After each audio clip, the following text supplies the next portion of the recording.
Good evening, ladies and gentlemen. I hope we are alive.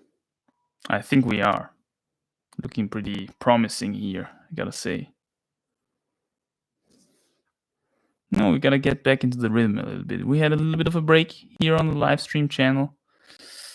Coming back now, hopefully with a good quality as usual. Let me know whether everything works. Video and audio should be good. I back checked everything before I started, so drop some feedback if you can. Yeah. Before we get really serious here, let me grab the live stream receptacle of today's episode. I'm crushing the punti.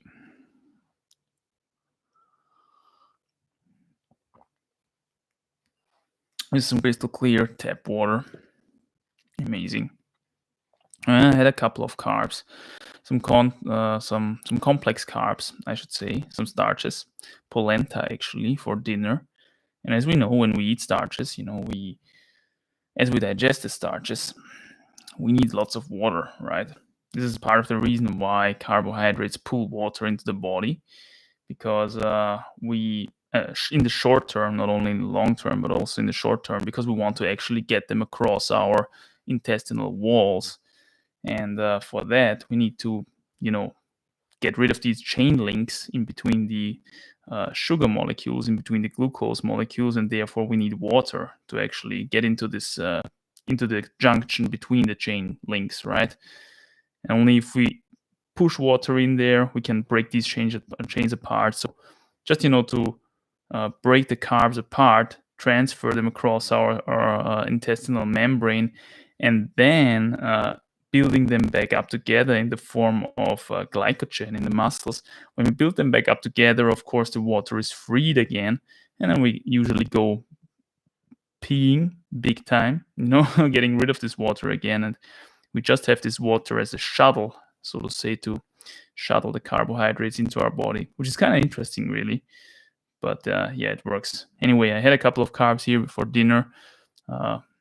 Hopefully, I'm able to talk reasonably fluently with all this sugar spiking here in my body.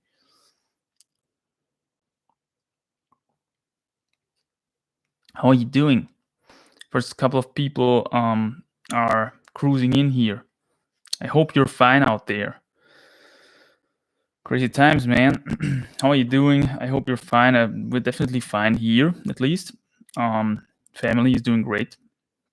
The little one progressing still amazingly to watch. I gotta say, she's always now pulling herself up. Furniture. There's a chair. There's some kind of cupboard and stuff like that. She can now crawl to the wall and kind of pushing herself up the wall and stand. She just needs some handle to hold on, like an edge of the furniture or something, and then she stands there and balances and dances around a little bit. Sometimes, of course, she falls over, right, and then she's crying, da, da, da, da, da. And this is how it goes all the time, right? She crawls on the floor until some sort of obstacle comes into her way. Then she pushes herself up, stands up, and looks around. So it's really fun to see. She's really and when actually you are the obstacle, right, and she's crawling into you, and she crawls up to you and stands up on your feet, on your legs, and she wants you to go down to her and take your hands so that she can walk a little bit with you, right, so that you can dance around actually. So yeah, no, just over 7 months old, I think, and probably quite close to actually standing on her own, right, and walking on her own and stuff like that.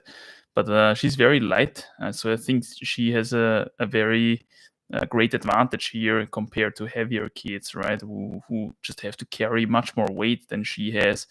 With standing up and everything. Of course, this makes a huge difference, right? With balance and everything, coordination and balance. This is really what's the problem here, right? This is not yet that developed, And also, I think the feet, they have this kind of fatty layer still. So she has these small, little, chubby, fatty feet, right?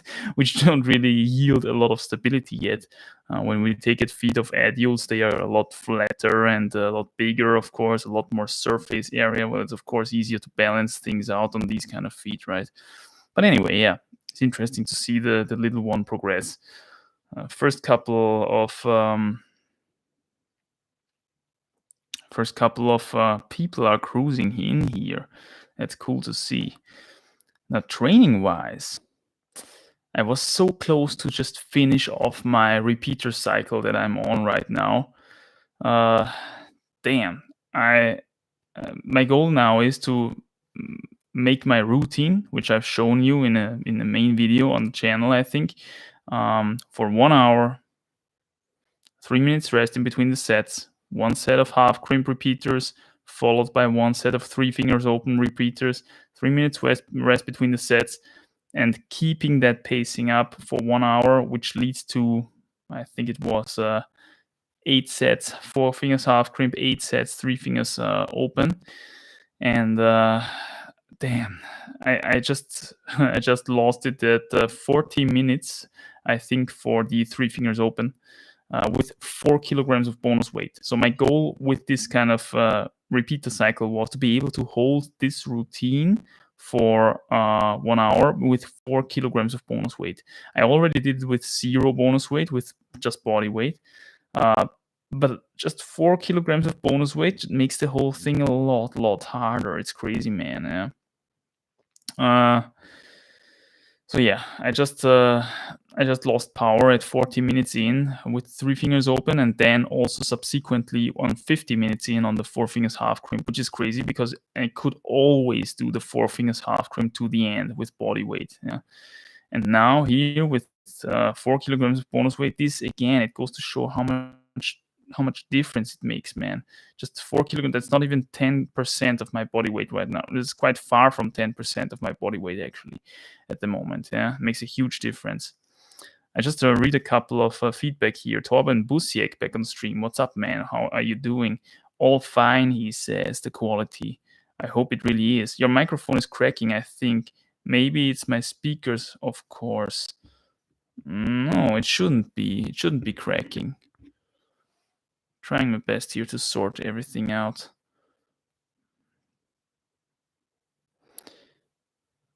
Günther says, true, but it's okay. Cracking here also at Alasse2. Oh, damn. What's going on? What's going on with my beautiful mic? I also thought it was a problem on my end, but apparently it is not, says Jordan Heller. Welcome back on the stream. Lycanthrope says, yeah, microphone is cracking a bit, but not too bad. Lycanthrope, hey Manny, thanks for the new Patreon video today, and especially the shout out, man. Didn't expect that. Yeah, of course, man. I definitely need to give more credit to the Patreons, and I also will do. I spend a little bit more effort now on the Patreon page, definitely. Alasse2, cracking here also.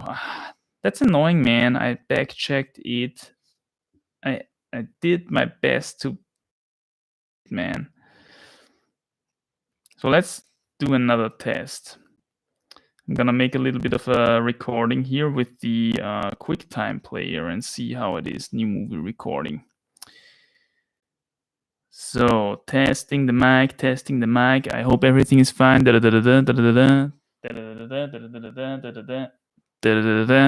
Okay, so let's see here. Testing the mic. I hope everything is fine.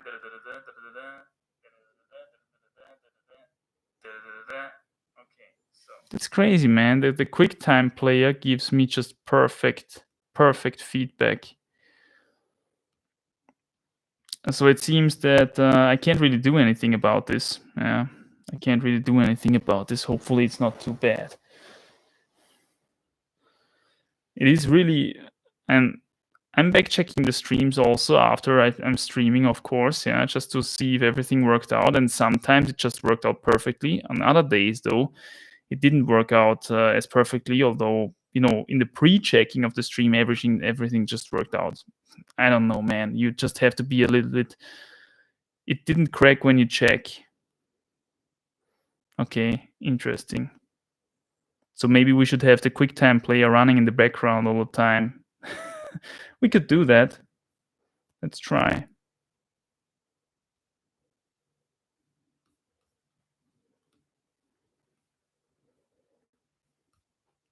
We could try that for real, man. Maybe we somehow have to track. We have to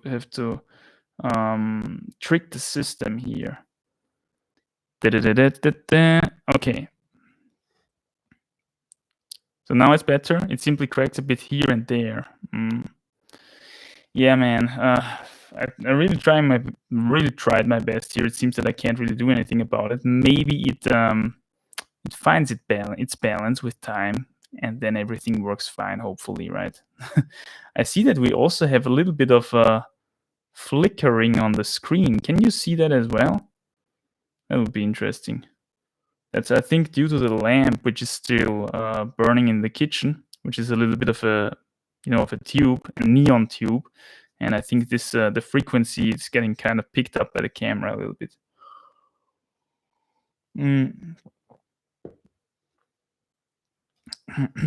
Okay, no looks good, says Phil. Anyway, so I'm gonna complete my little story here that I have from the recent training. So yeah, as I said, almost got through the repeater training for 1 hour with 4 kilograms of bonus weight, and I tell you, man, I already feel again the plateauing. Yeah, I feel the plateauing. On some sessions it's going good, on some sessions it's going a little bit worse again, then a little bit better again. It's kind of hard to break through this 4 kilogram bonus weight threshold. I feel we're plateauing here again, and this means that we have to, afterwards, if this is hopefully done anytime soon, we will have to change the approach again. And what I'm gonna try afterwards is something that I already put my mind on a little bit in the past, or recently actually, because it's a new thing, sort of, which is the Emil method. Pretty sure most of you have seen the video by Emil Abrahamsen, who trained 2 times a day fingerboarding for 10 minutes, which is a crazy low effort. It's crazy high frequency though, crazy low effort, crazy high frequency. And what this supposedly does is it kind of shoots your finger strength through the roof by adapting your tendons to this kind of stimulus. Apparently every 6 hours the body is finished more or less with repairing tendons from a finger strength session, from a fingerboarding session. And this kind of high frequency training exploits this a little bit, so to say, so that every time when you're completely regenerated again, you again hit the body with the next session, right? And you do this for 30 days. And Emil Abrahamson seems to have made really great results with this kind of approach. So maybe there's something to it. I hope it's not a lot of recruitment involved here, because apparently Emil was already a little bit stronger in the quite recent past than in his assessment session, which he used to make a reference for his gains, right? So it's gonna be really interesting to see if that really works out. But I think I'm gonna do maybe 1 week of rest if I'm finished with my repeater cycle, and then I'm gonna do my assessment session, and then we're gonna start the program, right? 30 days fingerboarding 2 times per day. And what are we gonna do for 10 minutes, man? It's really not a lot. Maybe I train the front 3, back 3, middle 2, front 2, back 2, some monos, and maybe some really small 4 fingers half crimp or stuff like that. Yeah, just to really have the whole spectrum of holds of musculature and tendons as well in this one short 10-minute session, as much of the spectrum as possible at least. So that's the plan going forward, I would say. Now, in terms of outdoor climbing, I must say we had quite some progress recently as well. Got a lot of outdoor climbing in because we had a very, very good weather period here in Austria, which still goes on, actually, to be honest. It's just got a little bit colder again, but still not moist or anything. There's no precipitation, which means that everything that is usually wet at this time of the year, which is a lot, is now dry and is ready for projecting, essentially. So I already set my eye on one certain 8B plus project. There is also quite an interesting 8C/plus project. I think it is rather 8C plus than 8C. Because the first ascentist, which is a really, really strong climber, who is a really strong climber from Graz, actually tends to, as it seems, undergrade his projects quite a bit. So because I actually was in that project already in the past, and I already back then thought, man, this is never 8C, it's at least 8C plus. But anyway, I want to check that out as well, because it is now for sure dry, which is amazing. And I'm getting back into the flow as well. Yeah, I did a couple of 8A plus recently, and on terrain, which is not even suiting my style very much, right? Very old school terrain where you have to step a lot of technical stuff, and no, the Patreons of mine who've seen my recent Patreon video saw on what kind of terrain I was working with, there. It was much more like the vertical stuffs, small footholds, lots of technique, a little bit of slabby even, yeah. Cool, cool climbing. I really love this as well, actually. But I think that my strength is actually more in the overhanging bouldery routes. Yeah. And that's what I want to get into in the very, very near future. So that's the plans going forward here, really. Is there anything else I want to say? Maybe I'm gonna also mention that for those of you who are curious, I'm definitely sure that I want to direct a little bit more attention towards my Patreon page. I've been neglecting that quite a bit over the last years, yeah. But recently, I've kind of figured out that probably since I started the page, which is now already, I'm sure, over 3 years ago or something, 2-3 years at least, they've added quite a couple of new features. And one of these features that I discovered recently was that you can actually look at how much support any Patreon, whether they are recent or not, whether it's a past Patreon or not, how much lifetime support somebody gave you. And I must say these numbers were quite astonishing. Yeah, I was quite mind blown to see how much support I actually got.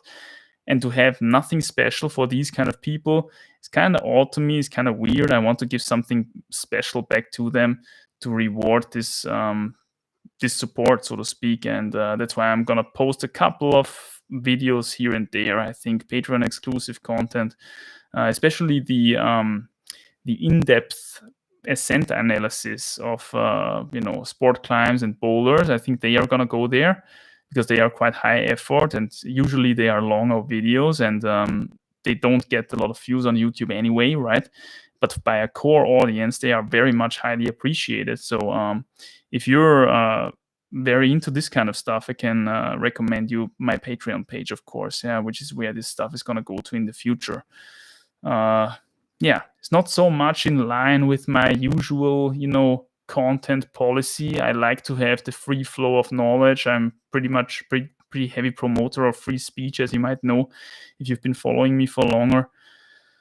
So to put content behind a paywall is kind of not so my thing, but I want to have something special to give back to these people. And I also have the feeling that if you have to invest at least a little bit, tiny little bit, the appreciation of this kind of stuff is already a lot different than when it's around for free. Yeah, we know this from the tuition fees discussion, with studying and everything.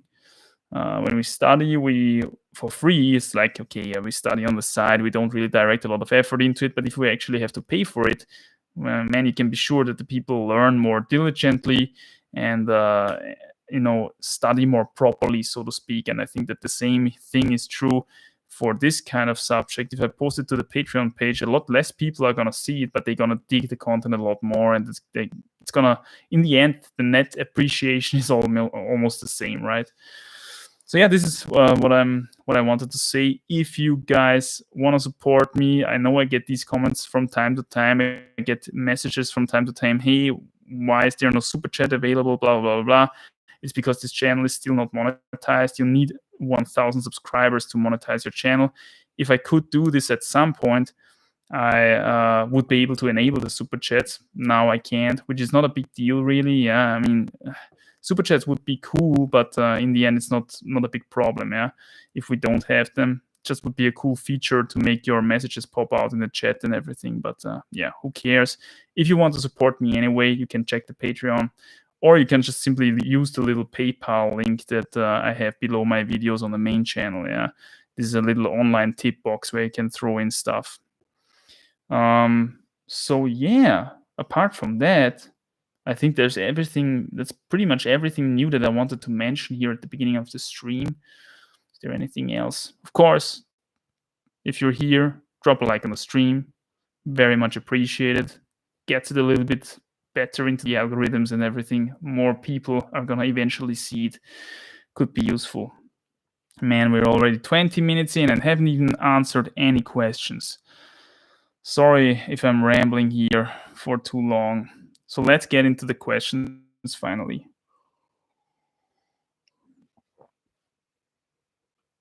Ooh, Mike K is here again. What's up, man? Welcome back to the stream. Hi there, Mike from the Polish Jura here. What's up? A quick update. No lockdown in Poland, but restaurants remain closed. Interesting, okay? Climbing walls are open. Well, you are definitely a lot more, a lot more open than it's here in Austria. Here, the climbing walls are still closed. All restaurants are closed. I think technically we don't have a lockdown or anything like that. We can do stuff freely, pretty much. But yeah, the restaurants and everything are closed, so they are kind of revolting now. They want to get back into the business, blah blah blah. You know the deal. There was some good weather here, but I totally missed it. The good weather still remains. Yeah, I mean, at least here in Austria, it seems to remain. I think towards the next weekend, we get a little bit more wet again, a little bit more precipitation. But until then, it's just getting a lot colder and a little bit more cloudy, but no rain or snow or anything. Yeah, so technically we have prime conditions here. This at least the first half of this upcoming week. My case says back to the indoor walls for now. Lockdown, on the other hand, are hard in Western Europe with potentially the third wave coming. Don't know what to think about it. Yeah, I mean they already kind of prepare the people for that, psychologically with the mainstream media. They always tell you, oh my god, we have to get this done. We have to get the vacuum cleaners done. Talked about the vacuum cleaners before, right? Because otherwise we're gonna suffer horribly from the third wave. Yeah. In the meantime, it's gonna get warmer and warmer. Summer is gonna come around the corner. For me, it's gonna be really interesting just to see how the response of the general population of the public is gonna be to this whole thing when the summer actually hits the scene back again. Because I mean, you gotta be aware. I think at least. One huge part why this is such a depressing and annoying topic already is because it's winter and people are not getting a lot of sun. They don't get a lot of outside, right? Especially now with all these regulations and everything, you can't really meet people, yada yada yada. So a lot of people just sitting at home and are kind of depressed because they're missing the fresh air, they're missing the sunlight. And when summer comes back, when spring comes back, people will just go outside. They're gonna enjoy hearing the birds sing. They're gonna enjoy seeing the trees go green again and everything. And that mentality of the people is gonna, I think at least, I hope at least, shift a lot again towards more, okay, you know what? Life's not that bad. Take a look around, yeah. Like every year, the birds are singing again. The trees turn green again. All the kind of apocalyptic scenarios, they didn't come true after all. It's not a zombie apocalypse or anything like that. And then the willingness of the people to endure these regulations and stuff like that is going to drop more and more. And it's dropping already anyway. Let's see. We can talk about that a little bit more into the stream, I guess. Jordan Heller is back on the stream. What is up, man? I think Jordan Heller is from Israel, right? Which is a interesting place when it comes to the whole, you know, big C situation. Hey Manny, have you ever done any friction slab climbing? I went to the desert to a sandstone area and it really destroyed my shoes. Yeah, absolutely. You need hard, stiff shoes for this kind of stuff, yeah, especially in the desert where it's probably also hot quite a lot because then the rubber is getting soft in the warm temperatures and this is gonna. The sandstone has really because it's so grainy, it's really like sandpaper, right? It has the ability to completely wreck your shoes even after a few sessions. I've seen this with my Scarpa Drago in Albarracin, which is a sandstone area in Spain. And it was a little bit warmer there. The Scarpa Drago, a little bit softer shoe. There was this one bowler, and I tried it like 4 times or something over the course of half an hour, and I already had a little hole poked into my tips of the Scarpa Drago. Yeah, so this is how crazy this effect can be. So you definitely need stiff, hard shoes for this kind of stuff, especially if it's slabby, man, because then a lot of weight reaches your toe tips, and yeah. I mean, friction slab climbing I did recently, man. I did it in a crag called Mittelrissfelsen here in Styria in Austria, in the Weizklamm actually. It's kind of a remote crag high up, 20-minute approach over a pretty steep path, and then you get this really blank face of rock, technical, vertical to slabby climbing, and the cruxes are usually high up where the wall turns slabby, because there on these slabby bellies, it's really blank. Yeah, there's really not a lot of stuff to hold on to. Super small footholds for stepping, lots of friction. This is actually what I did very recently, and I sent one 7C plus and one 8A plus even in that style. So that was pretty much a success event, I would say, especially the 8A plus, because this went down in one session, and I started the session actually in top rope on that 8A plus because I couldn't get past this one bolt in Vorstieg, in lead. Yeah. So I started checking it out in top rope and it felt completely impossible. It was also the route, it's the hardest route of the crag, and therefore it's not really often touched. It was a little bit dirty, a lot of chossy rock and everything. So I cleaned a lot of stuff up, and I tested a lots of holds out and to see what's actually holdable and what's not, and kept projecting long first go in the top rope to figure things out, and then already second go I could make significant progress, and then even in the fourth go I fell at the very, very last move, and we had a little bit of time left, and Thorsten said, you know what, make another go, yeah, just do a little bit of rest, make another go. So I did, and I could actually send it fifth go in one session. That was a very much appreciated success event, yeah, because it was also quite not my style, but luckily no super far reaches, yeah, in there to make it really low percentage for me.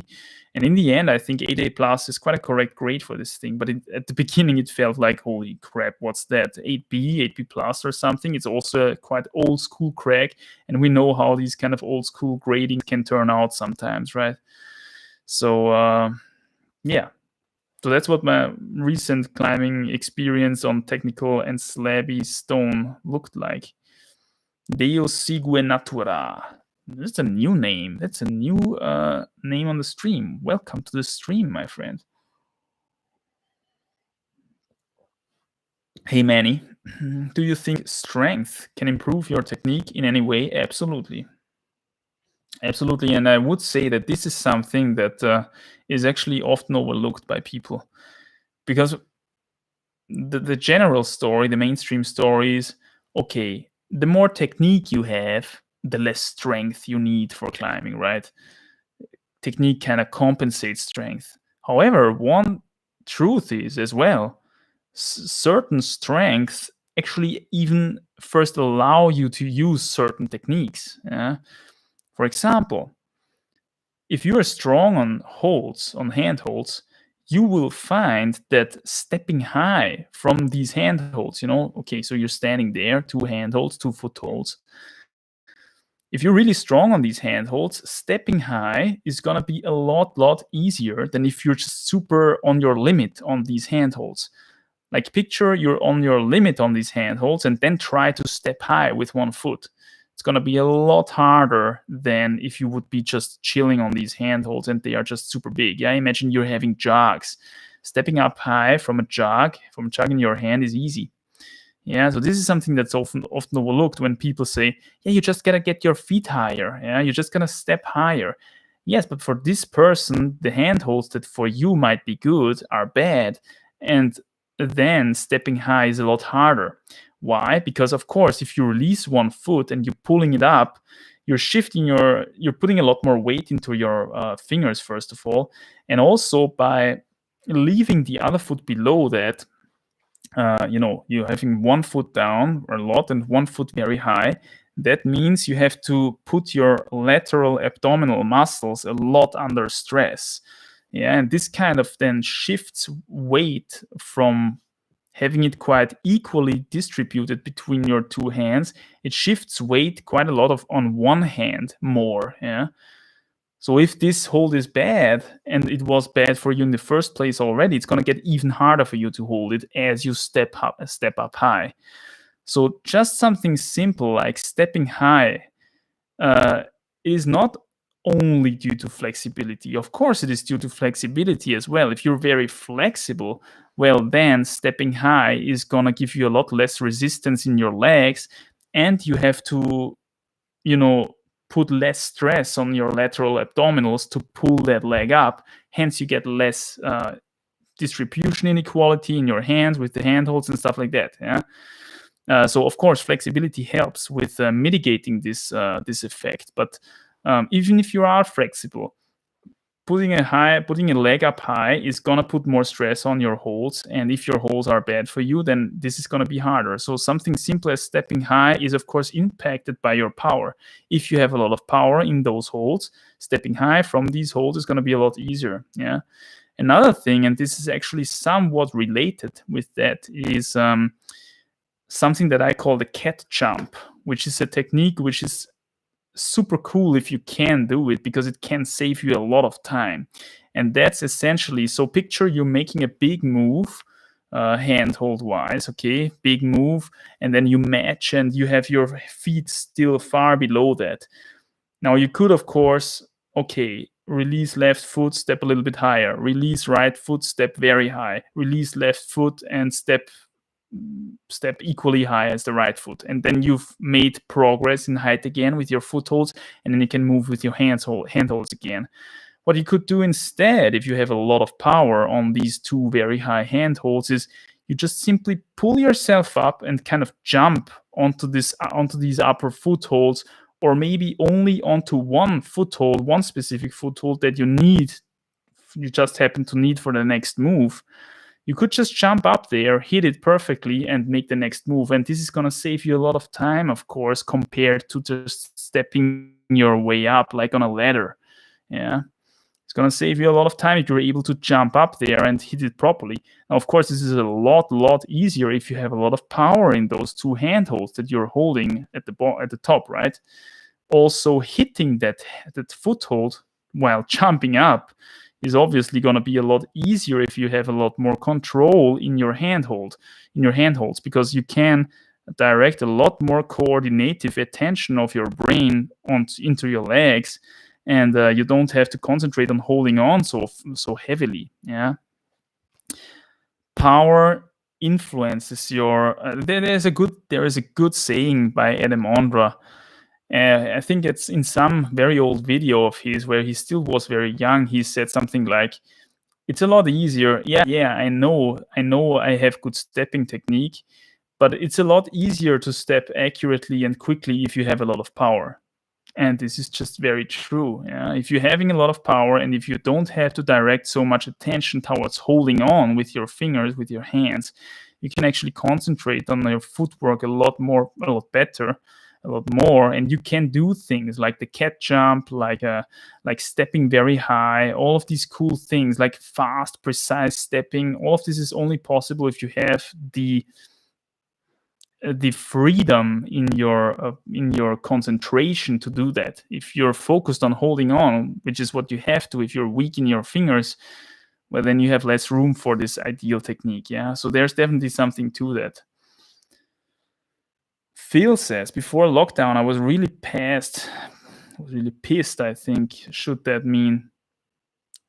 I was really pissed because I thought I'll be worse afterwards. But since I got way more indoor bouldering, I don't miss the gyms too much. Hopped from 6B to 7A during the big C. Amazing, man. Congrats. I would also say that because of the big C and everything, because of the lockdowns, this was the main motivation for me to build my home wall here. And the home wall has given definitely, like, I wouldn't say a groundbreaking new level of finger strength to me, but at this body weight that I am right now, finger strength wise, I think I was rarely comparably strong as I am at the moment. Yeah, I have a couple of references from outdoor boulders. As you have seen, I did the Salamander Low 8A Plus. I think that's V12 first descent. That felt quite cool. Went down quite comfortably in 2 sessions. No big deal at all. So I guess boulder power wise, limit project wise, I would say I'm at around 8B at the moment, V13. I'm also currently projecting something along these lines, although I can't really go into detail too much when it comes to this project for certain reasons, at least not yet. But I feel like I could send it any moment. Yeah. So power wise, also max power wise, it's really going very, very good thanks to the home wall. The thing is, with the home wall, I only did 3 moves, string 3 moves back to back, and when it comes to climbing flow, which is something that really matters a lot when it comes to outdoor sport climbing, for example, this doesn't help you as much, right? It only helps you if you have the flow. And this is something that's coming back now again as well, because I got a lot more outdoor meters in the recent times because, the weather was quite good, and we made use of it, which is wonderful, because things like these are still perfectly allowed here, in Austria. That's amazing. Mike K says, I read on the Dalai Lama's Facebook page that he did the first of the vacuum cleans. What's up with that? Yeah, man, of course they are pushing those like crazy. I don't know if they are using the Dalai Lama now as a kind of a public figure to advertise this kind of thing to the masses as well. I don't know, man. What can I tell you? Yeah, I think if you've seen a couple of my past streams, then you know my opinion on the whole thing. I want to say that I'm not crazy or anything. I think I have quite a lot of reason and common sense. I've studied biology myself. I know the supposed working mechanisms of the vacuum cleaners. I did a PCR test myself. I did a qPCR even, I think, once. I mean, that has nothing to do with the vacuum cleaners, but just to give you a little bit of a background in terms of the laboratory background that I have from my biology studies, because I studied the bachelor's in zoology, and then I did actually 1 year of the master's of microbial ecology and bacterial ecology and stuff like that. And in this kind of master's, the first year of it, which I didn't complete, I didn't finish it because it got too boring. But we actually had quite a lot of lab work, and one of these experiments was a PCR and a qPCR and everything. So for me, that's also quite interesting how they are doing that in en masse these days, because qPCR and PCR takes quite a bit of time, because the machines that you run there, the enzymes that you have in the mix there, they work at different temperatures, and then you have to cool the thing down to make the one enzyme do its thing, and then you have to heat it back up again to make the other enzyme do its thing, and it takes some time, man. And running this through, like, I don't know how many cycles they are using, which is another point of discussion, why a lot of people say that the tests are actually useless. But anyway, doing a reasonable amount of cycles with this thing actually takes quite a bit of time. So I don't know how they do it. Yeah, either they have a lot of these machines in parallel working all the time to do all these tests, which would be incredibly expensive, I suppose, or they just have found a method to just shorten the PCR process so much that they can do all these tests with less machines, right? I don't know. Yeah, this is kind of a, isn't it interesting how this is all kind of a black box? Yeah, we never see this kind of stuff. This is not covered simply. Yeah, we only see, okay, yeah, now there is this interesting new vacuum cleaner there. How is it produced? Where is it produced? That stuff would be interesting to me. Yeah, this is what I would be interested at least in when it comes to this stuff. But this is not gonna be shown, of course. Yeah, I want to say I have decent background. I know how an RNA vacuum cleaner works and everything. This is definitely something that you should be very, very skeptic about, in my opinion. Yeah, in my personal opinion, I am very skeptic about it. And from a really pure scientific common sense point of view, I think everybody should be skeptic about it. I couldn't imagine how any real scientists out there would not be skeptic about it. Yeah.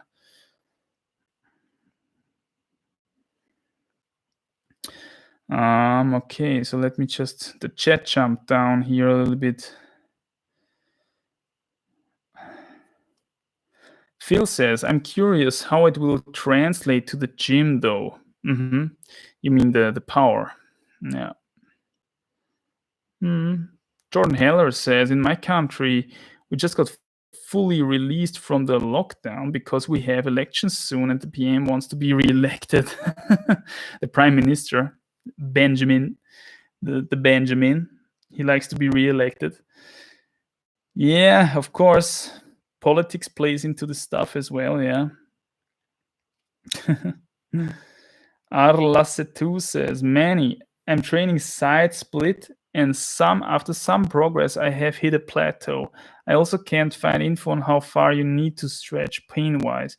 I also feel extremely tight at the start of each session." That's completely normal.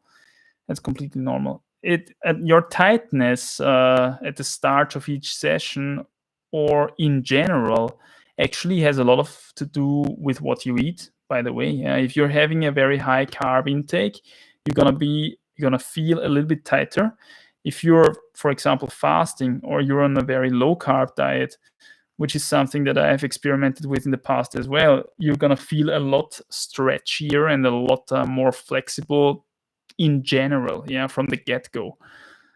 I think the reason for this is that if you're on a very high carb diet, which is pretty much any diet nowadays that is reasonably standard, you always gonna have carbs in your diet, then you're always gonna have these glycogen stores in your muscles, and this of course also pulls water into your muscle. It makes your muscle just a little bit fuller and bigger, and this also gives it a little bit less range of motion, if that makes sense. It's also a thing, if you're having a bigger biceps, your range of motion in this movement is kind of limited by your biceps, through your biceps. You could now say, well, you're not flexible enough in your triceps, but in fact, it's just the biceps that's limiting this range of motion. And of course, if you're having less glycogen stored in that biceps, you can go a little bit closer to your head with your hand. So diet actually plays a role when it comes to this, how flexible you feel in general and stuff. Definitely in my experience. How far do you need to stretch pain-wise? Well, you should go to the pain threshold, in my opinion. I've trained with some of the flexiblest people I've ever known in my life, which is a Shaolin master monk dude, who even at his super flexible state. So even if he flexed his leg as much as he could, he would still have incredible power even in this muscle situation, okay, in this muscular situation, if that makes sense, which is something that I find very impressive. Because if I stretch my legs completely to the end, I have zero power in those legs anymore, and I gotta be really careful when I'm going back into a normal posture, so to say. But they always stretch to pain threshold, and they stretch every day, sometimes even 2 times a day, which is not something that I would necessarily recommend for most people. They properly to the pain threshold a little bit, and then they should make gains. Yeah, they should definitely make gains. My connection is unstable, it tells me. Hopefully I'm not lagging or anything. But yeah, for most people every other day, because if you're stretching properly on one day, you're gonna feel it the next day a little bit. You're gonna have a little bit tighter, a little bit stiffer muscles, those muscles that you stretched. It's kind of a little bit of a muscle ache, right? And I feel that if you're stretching just over this, your stretching session is going to be a lot more pain. It's going to be a lot more tight, and you can't really go to your stretching limit in that kind of scenario anyway. Yeah, so it's better to have one rest day in terms of stretching and then do it on the next day again. And you will feel that you're a lot more flexible from the get-go again on this second day when you have one rest day. So that's the pacing that I would go with. And how long should you stretch? I don't know, maybe 20 minutes at max. Yeah, 20 minutes.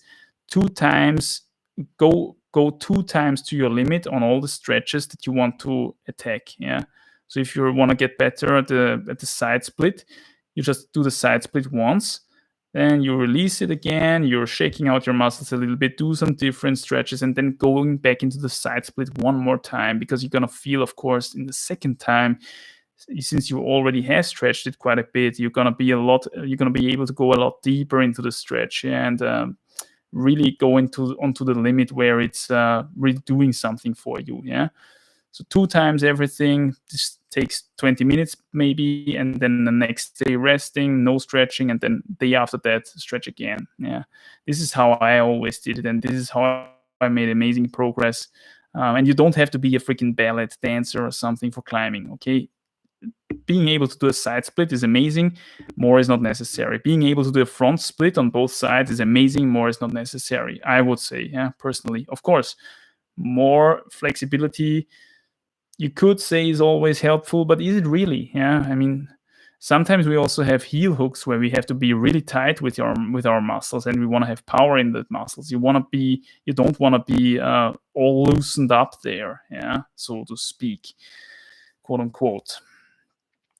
So you want to be able to step high and everything, but you don't want to loosen everything up completely. We need still some reasonable power in our ass muscles and adductors and everything, yeah, also in our calves and everything for stepping properly. And yeah, we don't want to have to completely destroy that. Chili Chat is back on stream. What's up, man? HEER. Here in Ireland, we are still in lockdown. Can't even go 5 kilometers from our house outdoors. That's crazy, man. That's absolutely ridiculous. It's absolutely ridiculous. Although I've got to say, we had this here in Austria as well. Yeah. Paul B is also back on stream. He retracted his message there, but I think he's going to comment a little bit later on. Welcome back, man. Welcome back. All the familiar names. It's amazing.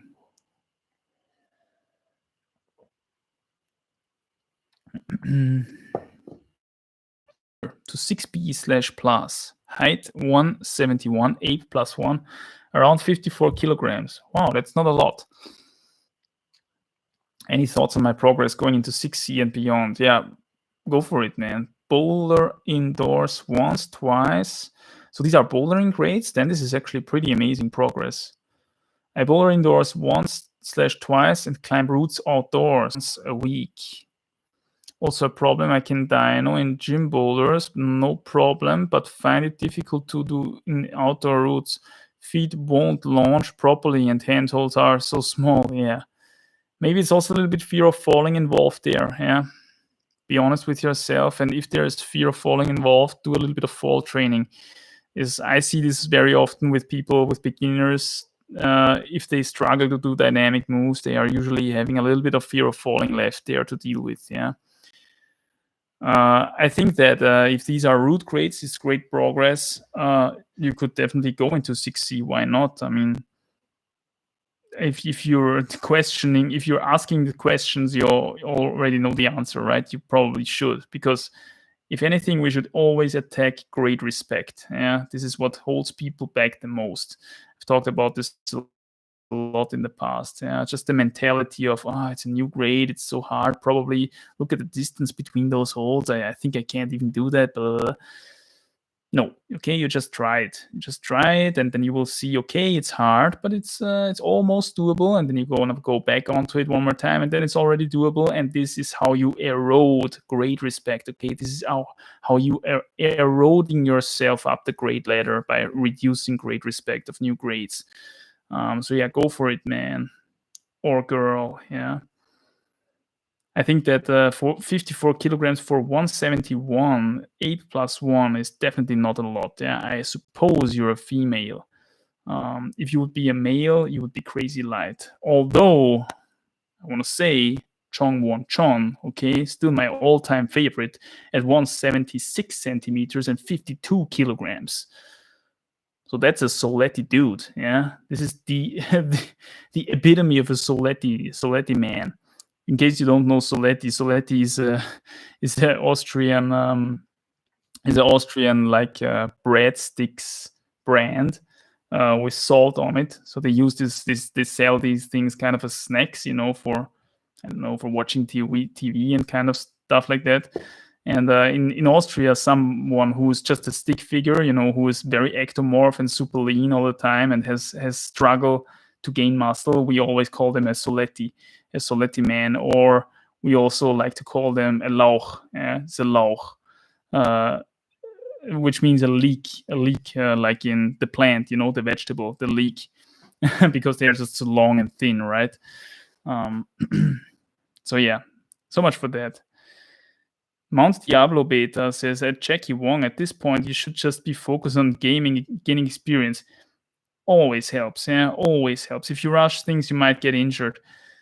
Not necessarily. Yeah, this really depends on genetics and everything. How fast was the progress? Really, where did you start? Yeah, I suppose maybe Jackie Wong started at 6A, and now she's at 6B, 6B plus. I mean, that's not that big of a deal. Yeah? It's not like her body is now breaking down any moment. But and she's also very light, which means that there is not a lot of stress on the joints and tendons. So all these factors play into this. Age as well, which we don't know. Yeah. So it's not for sure that she might get injured or anything. But what's definitely true for any beginner is that more experience will get you a lot further. Yeah. Jordan Heller says at Paul B, not too good. We're having the 4th election in 2 years when we should be having them every 4 years. Yeah, heard about that as well. Also, the Big C is pretty bad here, even though half of the population should be vacuumed. You see, that's interesting. I mean, this is, again, I'm really happy that Jordan Heller is on my stream here, because we can hear firsthand from a real person, not by the media, because the media is always telling us what they want us to believe. We can actually hear from a real person how things are going there. And of course, they are vacuum cleaner world masters down there. Yeah, this is also what our media tells us all the time. Of course, we should do it more like they do it, because they are so fast with vacuum cleaning everybody, and they are so awesome. Look at this. We should use this as a model for our own strategy to combat this horrible disease. Meanwhile, maybe the disease is still horrible there, although a lot of people are vacuumed, which only would go to show one major criticism on the vacuum cleaning in the first place, which a lot of people had, which is that they don't stop any transmission or anything. Yeah. And the question is also, do they prevent disease in the first place? Yeah. Or are they only maybe preventing more serious forms of the disease? Yeah, are they preventing more serious symptoms? And that's basically it. But you can still spread. You can still contract the disease, and you can still infect other people. Yeah? This is up in the air. And of course, you cannot know. You cannot know because we do not have the time to. We did not have the time to study this to the fullest, as we usually do when we make these things. Yeah. A lot of question marks there. Chili Chat says, Jackie Wong, gotta train that core for small feet, and climbing on a board with small feet helps. Core is good for overhangs, for standing on small feet on overhangs. That's true. Yeah, it helps not losing the feet on that. Although I would say, yeah, before attacking the overhangs like crazy, just gain more experience in the terrain where you're at, 6B, 6B plus. This is very likely not going to be super overhanging. It's going to be more likely be a vertical terrain, maybe a little bit slabby even. No problem, yeah. That's going to give you the flow, the movement. It's going to build up your fingers. More mileage. Connor McCafferty. That's a new name. And quite a melodious one, if I might say so. Connor McCafferty, what's up, man? How are you doing? Manny, I just badly injured my foot. That doesn't sound good, man. Due to a hard lead fall catch. Damn. I broke my right foot in July 2019 from a bouldering fall. Damn. I'm having trouble feeling confident about my climbing future. Advice.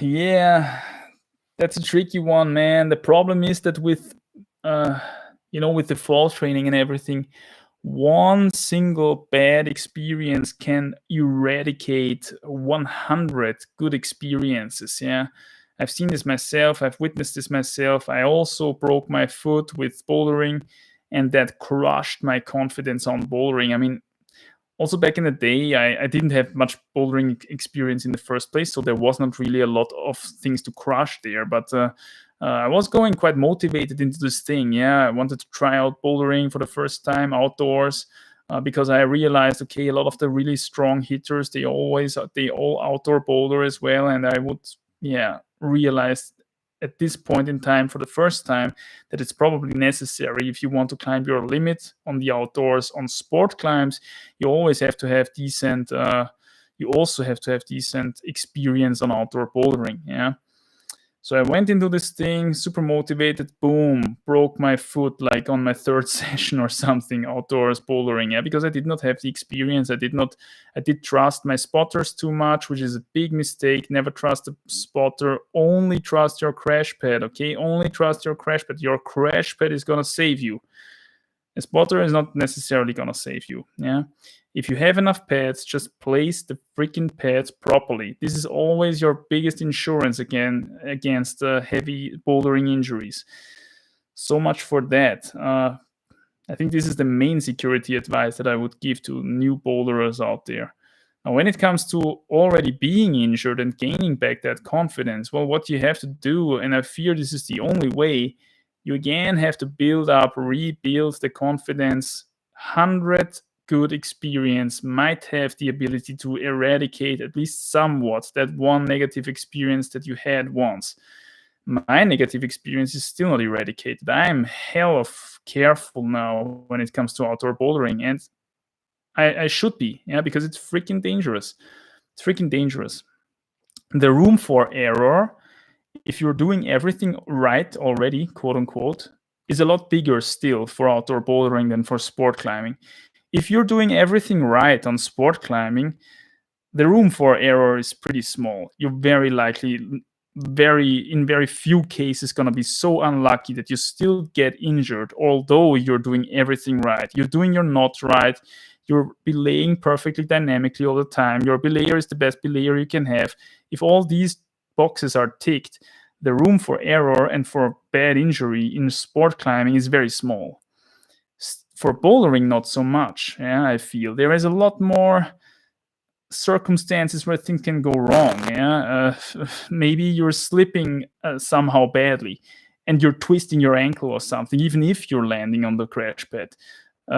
Maybe you're overlooking the steepness of the terrain a little bit. Maybe the steepness falls down a little bit, and the gravitational pull is a little bit different than what you have anticipated, and you place the pad a little bit wrongly.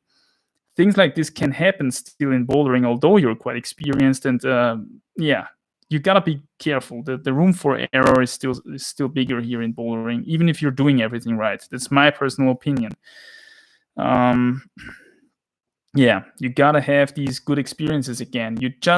This is the same thing that you use to get rid of any fear, which is you expose yourself to the fear and see that nothing bad happens. Yeah, this is the way how fall training works, and this is also how this is gonna work. You gotta be very careful. You gotta fall and fall and fall again, and train your brain into believing again that this is not a big deal. Yeah? It's not that justified to be so afraid of it. It's hard, yeah, but I fear there's no other way around it. Smanka is back on the stream. What's up, man? Hey there, Manny. Long time no see. Yeah, true. I think 3 weeks without a live stream. I was kind of busy recently. I did a lot of editing, especially this week as well, because I wanted to get those Patreon videos, those Patreon exclusive juicy technique analyses going. If you want to check them out, check out the Patreon. Yeah, they're pretty nice. I gotta say, this is nice videos, and I think in next week I'm gonna release another one. Yeah, it's already edited, it's already uploaded. I just need to release it. But yeah, I just wanna keep the pacing here a little bit regular. Okay, if that makes sense. Yeah, I'm gonna focus more on that. Spend a lot of time, a little bit, refurbishing the page and everything. Yeah, so that's been taking a little bit of effort recently, and I thought, yeah, make a little bit of a live streaming break, but we're back, and I gotta say, it's going quite nicely here. We've got a couple of people on here. Drop a like on the stream if you're here. Yeah, would be very appreciated. Smanka says, what do you think of power screaming on easy routes? Yeah, well, I mean, easy is always relative, right? What might be an easy route for you could be a super freaking limit project for someone else, and super freaking limit projects kind of justify power screams. Yeah, but yeah, of course, it's a little bit weird when there's like the dude goes on a freaking 6A and screams like Adam Ondra. Yeah, it's a bit. Yeah, you would. Last weekend, I dropped a loud power scream on a 6B plus, and everyone at the crack was like, "What the fuck?" Yeah, man, that's what I'm saying. It's like, I mean, 6B plus can be pretty hard. Yeah, if that's a freaking like old school slab climb. I mean, Thorsten was just recently releasing a power scream on a 6C plus, which for him is by far not limit, but I could understand it. I wouldn't. I mean, of course, I chuckled a little bit as well while I was filming it, but I could understand it because this freaking crux of this freaking 8 minus UER grading 6C plus, okay, old school vertical slab climb is just insane. I tried to warm up on this thing in the past, and I had to sit down as well because I didn't want to ruin my fingers right at the beginning of the session. Yeah. So yeah. It's all relative, man. Yeah, I wouldn't judge you. I mean, I would chuckle a little bit maybe, but I wouldn't be too what the F or anything. Paul B says at Jordan Heller, the Austrian Kurz is at the moment in Israel. Yeah, that's true. He wants to learn the lessons from the good old Benjamin. He wants to learn the lessons. What do you think is the Gov aiming for an obligation to vacuum clean every year? And what about side effects of the cleaning up? Yeah, man, this is all question marks. I cannot really go into all the detail. I mean, I know everything, okay? I know all the possibilities. You gotta, I mean, I don't put any boundaries on myself when it comes to information on the internet. If there's something out there that I want to know, I want to know it, and I'm going to research it, and I'm going to. I mean, I have seen the craziest, from the craziest conspiracy theories to whatever else could there be wrong with this thing. I've seen what could be wrong from it from a purely dry cut scientific point of view. I've seen what could be wrong with it from a pure crazy schizophrenic conspiracy theory angle. I know everything, okay? I know all the theories. Let's put it that way. Now, you could pick and choose now, okay? What could be the reason why they do that? Is it this? Is it that? If I would go into this now, if I would go into all of this now on the stream, we would get kicked out of YouTube. Yeah, I can't do that just simply. What I can say is that you should be very careful. Okay, that's all I'm gonna say. You should be very careful. You should be very skeptic about it, and even again, from a pure cut and dry scientific standpoint, it is very justified to be very skeptic about this thing. Do not let the media tell you anything else, because the media is not scientific. Okay, the media just tries to shape the opinion of the masses, and they want to get this thing into the masses. This is clear by now. Yeah.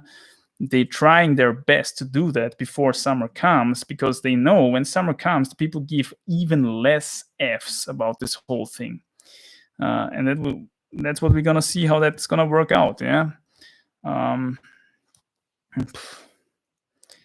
Side effects could be horrible. Yeah. Just recently, they even in the mainstream media, they in Austria here, they had I think a 49-year-old nurse or something died, I think 1 week after the vacuum cleaner, who had no other comorbidities or anything. Yeah, it's still the cause of death is unknown. Was unknown. That's what I heard on the news. Yeah? And this was even in mainstream news. And the problem is they cannot completely shut up about this stuff, because otherwise they're going to be guilty of pushing this under the rug. Yeah. And in the days of social media, they can't do that, because they know this story is going to come to light anyway. So they have to at least cover it very shortly in a short, like 1 sentence news article or something. Yeah? And that's what they did. So yeah, be very careful. I mean, of course, there is collateral damage with every vacuum cleaner that has been out there so far. This is part of the game. Yeah? This is part of the game. This is why I say vacuum cleaners are very questionable in general. Yeah, I've said also in the past on streams that even if vacuum cleaners would work just wonderfully, and they are just the magic cure for all of our problems and diseases, they are still questionable from an ethical point of view, because we are bypassing selective pressure on a living organism here, which is the human beings that we are putting these vacuum cleaners onto.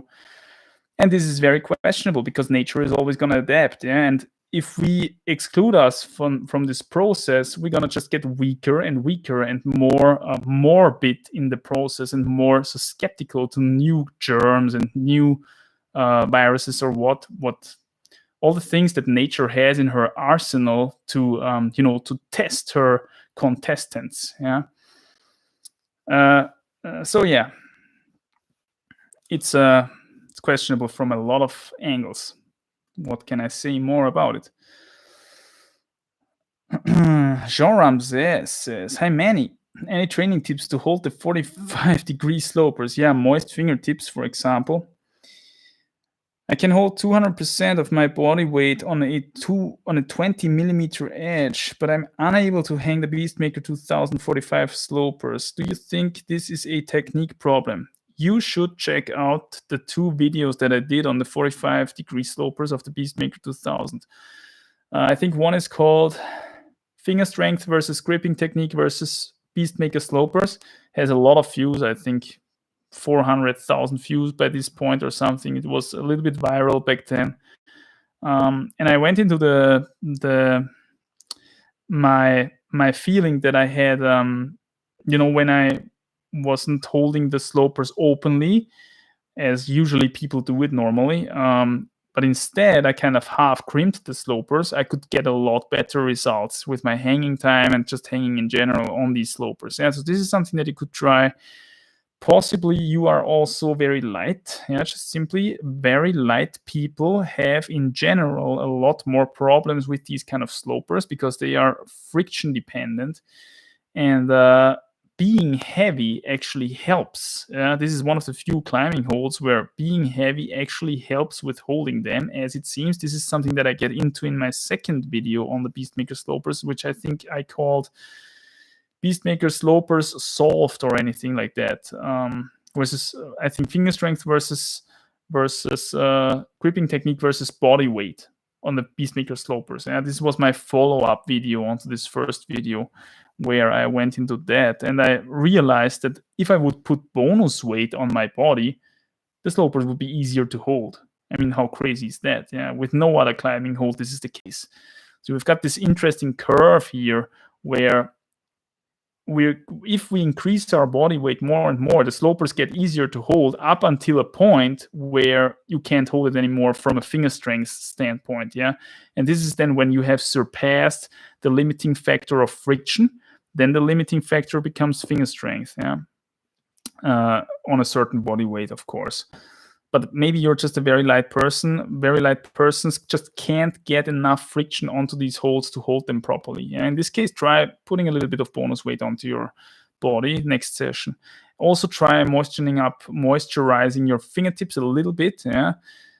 Also keep in mind that all Beastmakers are different and they hang in different circumstances, in different conditions.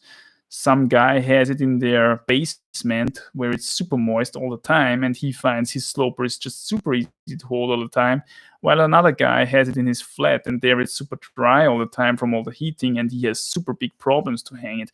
Well, of course, moisture and everything plays a lot into how friction is perceived on wooden holds like that. Yeah, all these things go into that. Yeah, you can play around with all of these variables, and then see where you're at. The technique problem, in terms of technique, you can try the finger crimping technique with half crimping the sloper instead of holding it openly. What you also could try is, instead of hanging it very frontally like that, I mean, you always hang it frontally, but instead of hanging it very pronated, I think is the term, you could try to actively fly out your shoulder blades a little bit more, yeah, like a frog. That's, when we usually get tired on an endurance climb, we always tend to get this kind of chicken wings. Yeah, we fly out our shoulder blades like that, and this is something that is very helpful on these slopers as well. Yeah, you fly out your shoulders, you make kind of an arch with your body, and then try to hang them that way. And this way, your center of gravity shifts a little bit more below the hangboard. And so the direction at which your fingers actually attach on the board is a little bit more optimal when it comes to hanging the slopers. Subtle things like that, yeah, they can make a huge difference on these holds. Smamka says, a little bit out of practice here. The voice already starts to go down a little bit.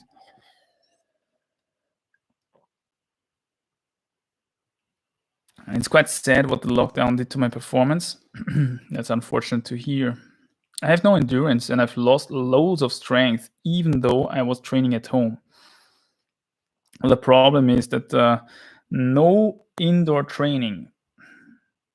And I'm gonna say that although I have something amazing like this home wall now, no indoor training is gonna help you as much on outdoor climbing as actual outdoor climbing. Okay, outdoor climbing for outdoor climbing. This is just unbeaten, and this is also what all the big hitters do. Yeah. You think they are at home 24/7 and training their balls off, and then they go outdoors once a week and crush every project? No.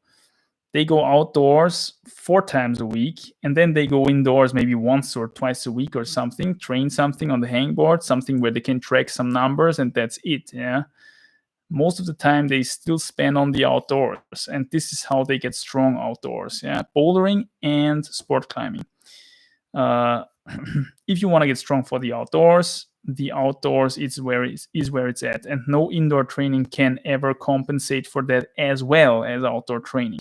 You can try, of course, to keep fitness and even increase it compared to doing nothing. Yeah, that's why I say all the indoor training in the world, whether that's hangboarding, campusing, indoor bouldering, whatever you have, it can only be a substitute for the ideal, which is outdoors. For even if you, if your goal is outdoor climbing, of course, things are different for people whose goals is competition climbing. Yeah, if you want to be a competition climber, you're gonna have to touch a lot of plastic. Yeah, a lot more plastic than if you want to be a good outdoor climber. And again, nowadays these sports are so highly developed that you could even say that these are different sports, which is why I was so impressed all the time by Eddie Monroe, because he was good in everything, even at the same time. Yeah, this is an incredible thing to do, in my opinion. So yeah, if you want to be strong outdoors, you gotta go outdoors. That's just the sad reality. Paul B.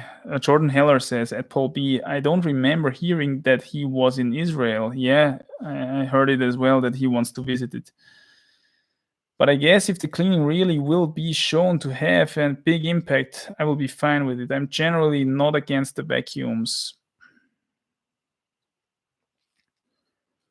But even if they have big detrimental effects, you would still be with them, because the question really is whether they do more good for you than they do harm for you, right? That's the problem here. Just like the question with the lockdowns, yeah. The question is, do they actually help the population in avoiding this thing, or aren't they actually doing more harm to the people? Yeah. What they definitely do is they ruin the economy of the people, and this is something that we only now. Now we don't even get the full spectrum of consequences of that. Consequences of that are gonna be felt 10 years after this incident. Okay. Who knows what's gonna happen? Yeah, how many companies go into bankrupt and everything here nowadays? It's crazy. Yeah, because of this thing. So it's really a question here: what's the greater good? What's the greater bad? Actually, yeah. What's really in the end the worst thing here? Gustav Nordvik says, I'm thinking of building a home wall, and I'm very excited. Yeah, everybody is who wants to build a home wall. It's just this tingling in your fingertips. It's amazing. I climb around 7A to 7B boulder. Would 40 or 45 be the best? Something along those lines. Yeah, something along those lines. The question you have to ask yourself also is, how high is the room that you're going to build it into? If it's very low, 45 degrees would be more, I think, recommendable, because it gives you a little bit more climbing space, simply. And it makes the few meters that you have a bit more intense, which might be a little bit better. Yeah? But 40 degrees is just amazing for training as well.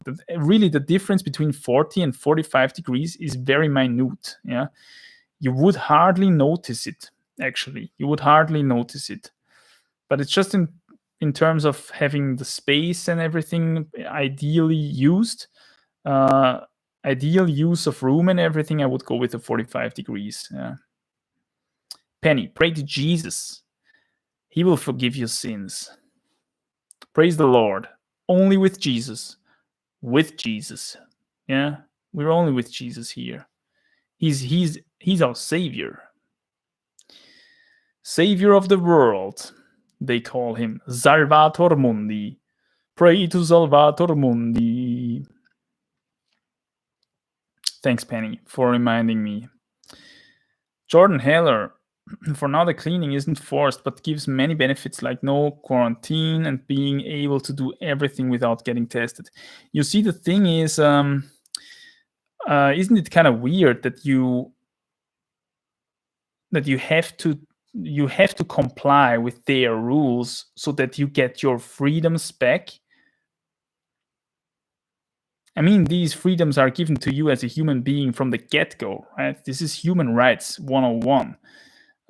You should have the right to travel freely anyway. You you're a human being. Every human being has the right to travel and walk the earth freely. This is human rights. It's basic, very, very basic human rights. You have a right to not have your body injured, by the way, as well. Yeah, this is also basic human rights.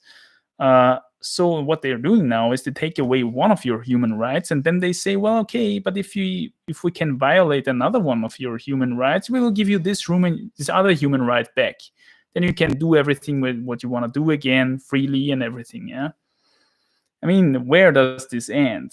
You already breached a very, very important point here, yeah, by doing this move like that. So we are actually stepping towards very, very, very dangerous terrain here if we allow these things to happen in that way. Yeah. But what are they gonna come up next? Well, then they take it away from you again. Yeah, they will. I'm pretty sure that even in those countries where the vacuum cleaners are pushed hardcore, they will take it away, these rights again. Maybe they want to push something else then. Yeah, okay. Oh, well, you're not having an electric car yet. You know what? You're not allowed to go there. And first of all, you have to get rid of your old car, and then you got to buy an electric car, and then you're allowed to go there. How would that be? Well, then you would have to do that. And so they always have you by the balls. This is not a good thing to allow that. Yeah? It's not a good thing to allow that. Shouldn't go down that route. At least if you're on that side of if you are the elite and you like to have control over your slave population, well, of course, for them, this is always a good thing, yeah? Because then they can steer you in whatever direction they want. But as being part of the 99.9% who is on the other side of the spectrum, it's not good to allow this kind of stuff. Yeah, be aware of your rights and execute them. Jens Saha says, hi, what are your thoughts on magnesium? Boost performance, recovery, sleep, supplementing. Never took it. I never took magnesium, okay? I can't tell you if there's any specific benefits to it. I know that if you're eating reasonable amounts of fresh whole foods, you obviously seem to get enough magnesium, because that's what I've been doing, and I don't seem to have a deficiency. Yeah.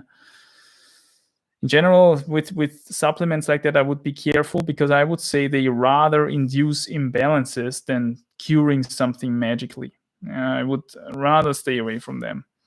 But honestly, I don't have a lot of experience with it. I can't really tell. Karim Setki says, I had a question related to climbing partners. How do you avoid feeling like you're boring them by taking time on hard routes? How do you separate their mood and skill from your own? Yeah, that's actually a good question. The boring thing by taking time on hard routes is, I feel, is best handled if you put time limits, projecting time limits. This is something you should very much agree on with your partner. I mean, everybody should have an equal amount of time projecting and climbing on a certain outdoor session, or an indoor session for that matter. It doesn't really matter. The problems start when there is one person who already has checked out a route and only has to project, and then there is another person who still has to check out, and this one person then could take like up to 1 hour on that route for checking it out properly, right? While the other person only has to do red point attempts, which maybe take like 5 minutes, 10 minutes or something. And then there is this incredible disbalance in projecting time and climbing time, yeah? Just simply, and the one person just only belays almost, while the others only climbs or is up the rope at least. So what I would do is I would do time limits, and I did this a lot in the past already, especially when it was very cold. Like, for example, when I would go out with Thorsten and we both had to check out our routes still, and it was very cold, we just said, okay, you know what? We have 20 minutes, yeah? You have 20 minutes for checking out your stuff, and no matter where you're at after these 20 minutes, even if you're in the middle of the route and you didn't check out the upper part at all, you have to come down again, because my fingers would freeze down to the core otherwise, yeah? So this is how we did it in the past, and this is very, very useful. When it comes to projecting attempts and pacing, you have to know how much rest you need in between your attempts, and then you tell your partner, you look, okay, I need now 20 minutes of rest. If I rest longer than that, like 40 minutes, I'm gonna get cold again, then I have to warm up again, and my next attempt is gonna be crap. Yeah, so please check out for 20 minutes. I only took 10 minutes now anyway, because I did only a project attempt. Do only 20 minutes, please, and then let me do my next attempt. Yeah, they will very likely agree to that if they are a normal person, because they know you only have to do project attempts and you're much quicker than them. They can then go back onto the route again anyway. Yeah, some people are just not aware of that. Yeah, some people are just not aware that it makes a difference whether you're resting for 40 minutes or 20 minutes for your project, and that you might get cold fingers again on 40 minutes. Some people are just not aware of that, and that's why you have to tell them and put up time limits. That's very useful. How do you separate their mood and skill from your own? I don't really know what you're getting at here. You mean maybe if they get frustrated on something, how do you prevent yourself from getting frustrated as well? Well, that's a hard thing always. Yeah, you just have to try to motivate them, keep motivating them. In terms of skill difference, I would say it's always best to climb with someone who is stronger than you, so that you can learn something. And also, this strong person is going to help you a lot reducing your own grade respect. Yeah, because you see on this strong person that things are possible which you personally would not expect for your own. Yeah, but you see it's possible, and then you think, maybe I could do this as well. And this is how someone else who is stronger than you can actually reduce your own grade respect, which can be very useful. Yeah, but of course, yeah, for the stronger person, it would then theoretically be not so good to climb with you, who is the weaker person. Yeah, because for this stronger person, it would also be better to climb with an even stronger person. So this is always a double-edged sword. Yeah, actually, when I look back onto my climbing career, I have often the feeling that one of the major mistakes that I did was not climbing enough with people who are stronger than me. Yeah, I almost exclusively climbed with people who were not so strong grade wise as I climbed during my climbing career, and I did a lot of pioneering, quote unquote, myself. Yeah, I learned myself all of this stuff with the hard routes and everything, how to project them, how what is the attempt pacing and everything. I had very little patterns to look at, very little idols to look at and to learn that from. Yeah, I did it on my own, learning by doing, basically. And I don't regret it. It was a lot of fun to do all of this work, but maybe I think I could have made the the one or the other progress a little bit quicker if I had climbed with someone who was just simply stronger than me. Yeah. Um, but that's how it is. Yeah, it was also cool. Yeah, and I think that by doing it that way, I could teach a lot of people a lot of stuff in my climbing career, because they were climbing with me and I was stronger than them, and I could teach them a lot of stuff in terms of attempt pacing, resting, nutrition, and all of this training on the hangboard. Post activation, potentiation, and stuff. Uh, I think I taught a lot of people a lot of this stuff, actually. Yeah, by doing it that way, by climbing with people who were not as strong as I was. It's really what you like in the end. Yeah, and also the people you know. Some people are just lucky and know someone who's just really good in climbing, and they just want to take them to the crag, and they need someone to belay them, and you want to learn from them. Well, this is the ideal situation. Yeah, I just never had that. I just never occurred on me, unfortunately. Arla2 says, "Was is all this vacuum cleaning about? Can't even seem to find any Google search terms on it." This is a code word we use for the the medication that you get against the horrible disease that we are all suffering here from. Yeah, it's a code word so that the algorithm doesn't pick us up and doesn't kick us from YouTube, because this topic is actually highly censored here on YouTube. Yeah. Jackie Wong says, thanks for the answers. I am male and 28 years old. Wow, that means you're very light, man. You're very light. Also, I'm actually around 110 pounds, should be 47 kilograms, not 54. Definitely the veg stick you mentioned. Wow, yeah. That's light, man. That's light. Wow. Do you have an Asian background? Because you're Jackie Wong. Because Asians seem to be able to tolerate these low body weights quite a bit more on average, I have the feeling, than other people. Would be interesting. Connor McCafferty says, thanks, Manny. Yeah, thanks for the question, my friend. Was a pleasure. Low F says, why aren't you on Twitch? Just didn't get the chance to make an account yet. I don't know. Maybe I'm in the future. Maybe I will be in the future. Probably the VID vacuum cleaner. Yeah, exactly. Low F. This is what we're talking about. What does he mean with vacuum cleaners? Sorry. Maybe I should disclose the code words in the beginning and not in the middle of the stream. Shoram says, I saw your video. None of the two techniques work better for me. And I'm pretty heavy. Shoram says, none of the two techniques work better for me. And okay, what was the question that you had? Training on the fire. Okay. You mean for hanging the 45-degree slopers. And I'm pretty heavy. Well, then I can't really help you. This is all the tricks, quote unquote, that I know. Yeah, I've talked a lot about the conditioning and stuff as well, moist versus dry and stuff like that. Yeah, if you really have exploited all of this stuff, then there is nothing that I can do for you. Yeah, maybe it's also just a lack of finger strength. In this case, you might have to wait a little bit until you get stronger again. Yeah. Benedict Pabinger is back on the stream. What's up, man? What's up, Manny? Just curious, do you do or watch any other sports? If yes, which? Yeah, I do running from time to time. Just a little jog here and there. Yeah, really nothing major. I don't watch, like honestly, I don't watch any sports these days.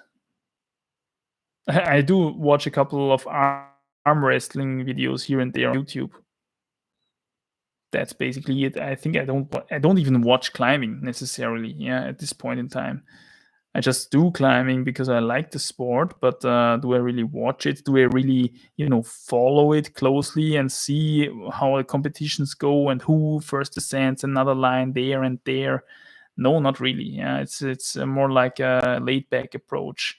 I do my own thing and not really interested into anything else there. Yeah, the arm wrestling is funny because arm wrestling is really, really trending at the moment. It's funny to see how that works on social media. But apart from that, I can't really think of anything. No, actually not.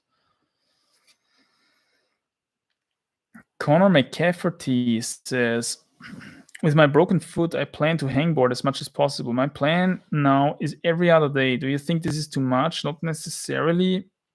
You gotta be careful, of course, with injury prevention, especially if you go to your limit and if you go for a reasonable amount of time on every session there, yeah, because this can be very, very hard on the tendons and everything.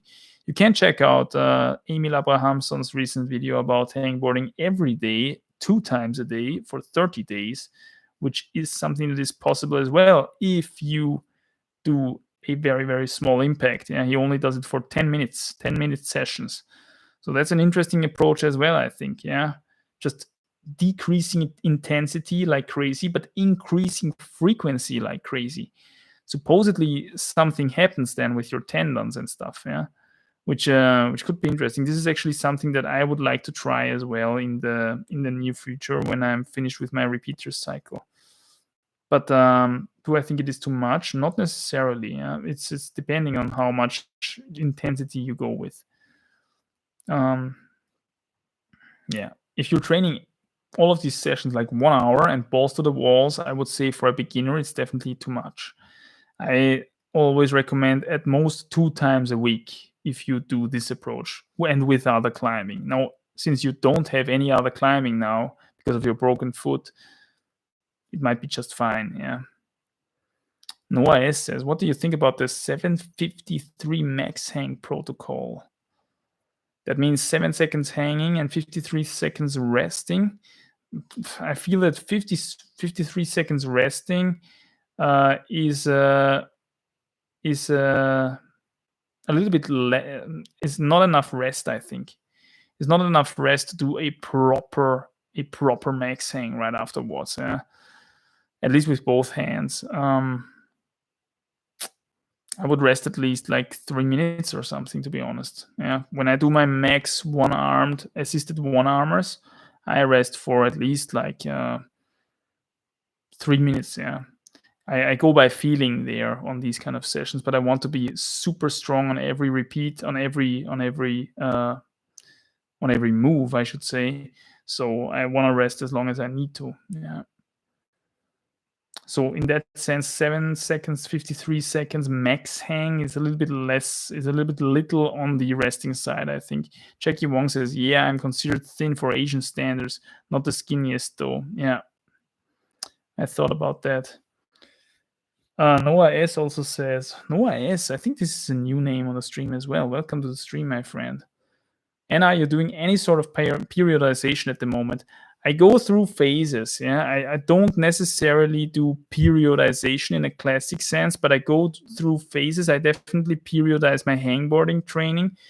Right now, I am more in a repeater sort of phase when it comes to my hangboarding. So that's why, yeah, you do see me do repeater sessions on the hangboard now quite a lot. And after that, I'm going to go back to something which is more like max strength, which is something that you're supposed to do from a training theory standpoint. Switch around repeaters and max hangs. This is because one is hypertrophy, right? And the other one is intramuscular coordination, like learning how to use the newly gained muscles, theoretically, okay? Do we know how it really completely works? I'm quite doubting that. But yeah, I do go through different phases when it comes to my hangboarding training. And to be honest, when it comes to other stuff, I really just go with the flow. Yeah. Now that outdoor climbing is more available again, I do more outdoor climbing simply because the weather allows it. Yeah, it's not wet or anything. It's still quite fresh, but not too cold. So I do more outdoor climbing. That's what I want to be good at anyway. And as I said, if you want to be good at the outdoors, you got to do the outdoors. Yeah. So it's not like I'm okay, I have to finish my periodization hangboarding repeaters now. Although it's good weather outside, I can't go outdoors because I have to do this hangboard session. No, if it's good weather outside and I get the chance for outdoor climbing, I do it. Yeah. And this is something that is not very predictable and regular. So I can't really follow a regimen that is periodized now super tightly. But yeah, that's what I can say about that. Yeah. Thanks, man. I'm glad to be here. Great. Psyched on your videos for some time now. That's great to hear, man. That's great to hear. It's always motivating to hear feedback from that, man. For your info, the max hang protocol would go 3 times 7:53 seconds and then 3 minutes rest. Okay, interesting.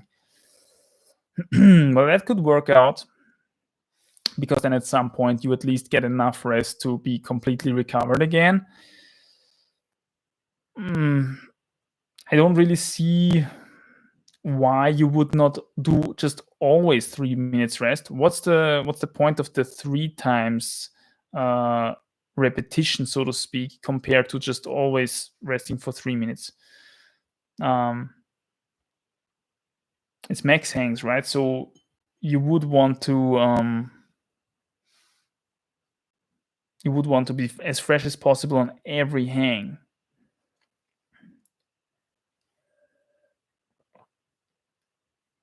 Damn, guys, I think since we are already at the bottom of the chat here, really, really hard as it seems, And my voice is also going down, and I'm getting quite a bit tired here already, I gotta say. Maybe we keep it a little bit shorter today and call it a day really soon. Jordan Heller says, do you recommend trying the Emil Abrahamsen strategy for hangboard training? Yes, of course. If you want to try something new, definitely. Yeah. Super high frequency, but super low impact. This is if it wasn't like that, I wouldn't recommend it, because it would probably be very injury prone for a lot of people, especially beginners. But since it's only 10 minutes per session, I mean, you can't even properly. I think Emil Abrahamsen warmed up properly before these 10 minutes on his regimen. But if it was only for these 10 minutes, you can't even warm up properly in 10 minutes. Yeah.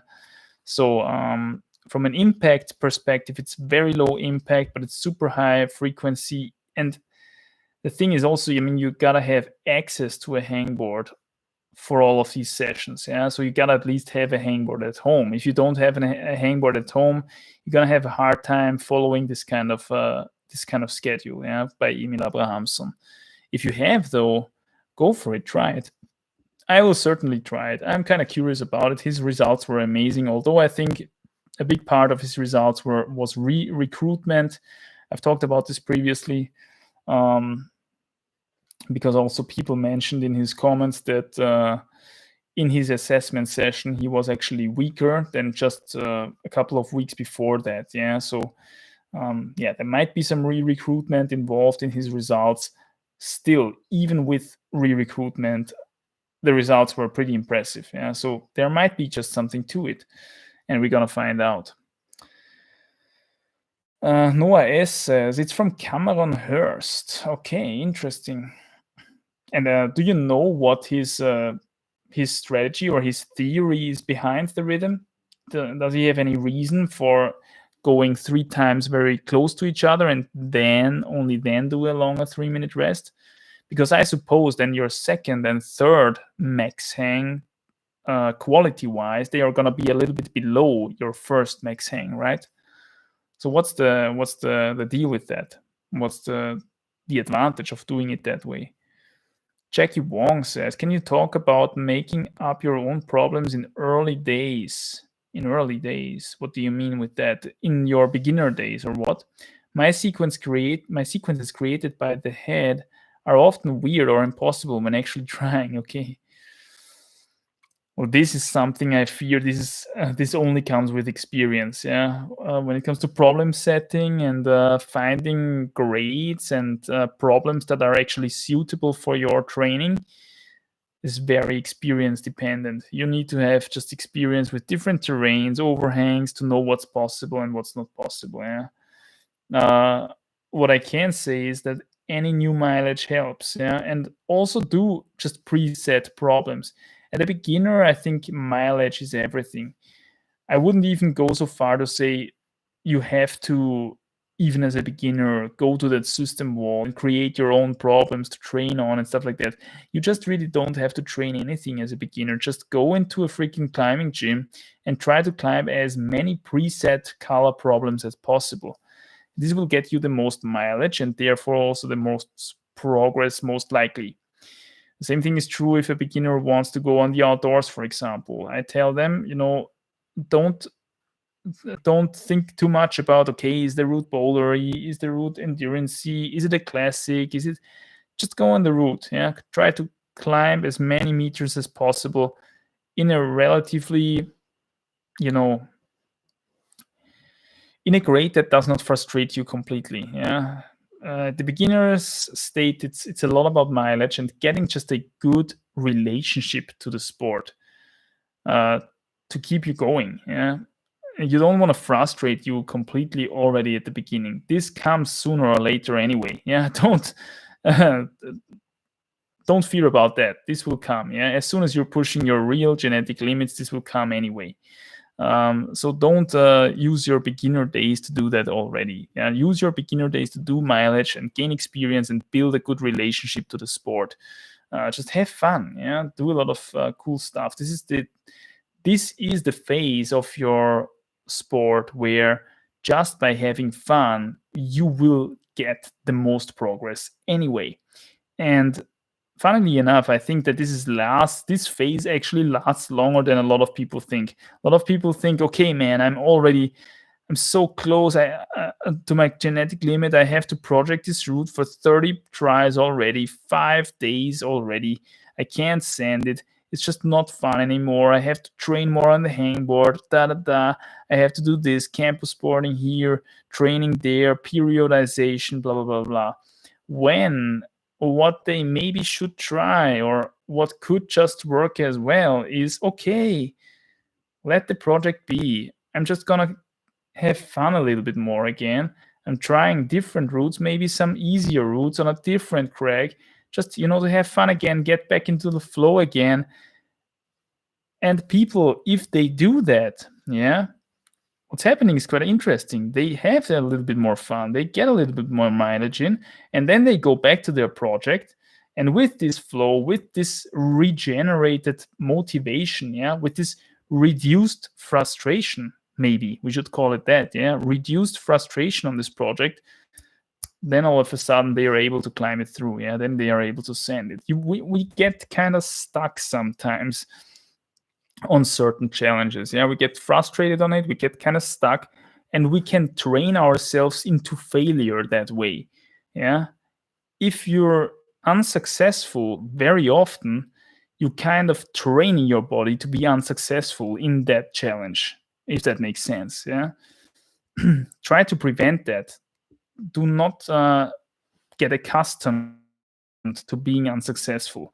Keep being successful. And if that means switching up your projects, if that means stepping down from a grade from time to time, then so be it. Yeah, you have to do that. Otherwise, you're just getting completely frustrated and getting used to this kind of unsuccess and frustration all the time. And this will keep the frustration up much longer than necessary. This is how I think about it nowadays. Yeah.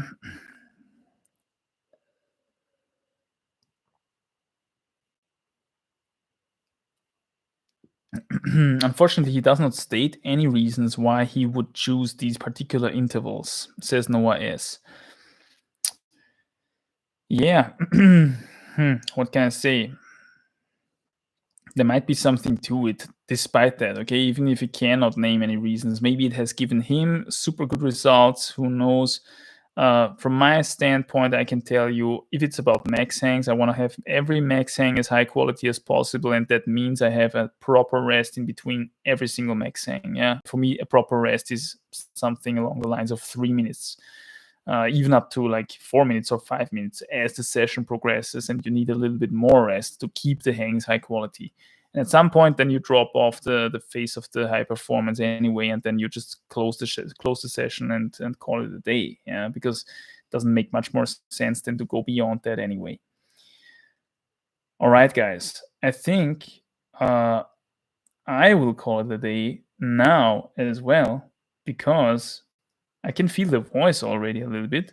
I'm already a little bit tired, I tell you. Also, my lighting here, I gotta find a better lighting solution, man. This lighting, it's just so piercing into my eyes and everything. But otherwise, the camera of the laptop doesn't really pick me up here. Even with that lighting, it's quite dark, right?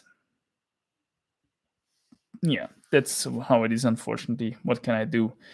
Uh, have a nice evening. Thanks for joining the stream. Thanks for your interesting questions. It was kind of a nice comeback stream. I don't know. Maybe we do another one next week, huh? Should we try another one next week?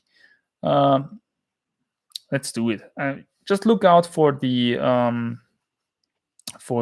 what's it called? The Erinnerung, the little thing that pops up if I'm announcing a stream. Yeah, you're gonna see it on the channel. Drop a like on the stream. That's always appreciated. If you've got something from it, that would be very great.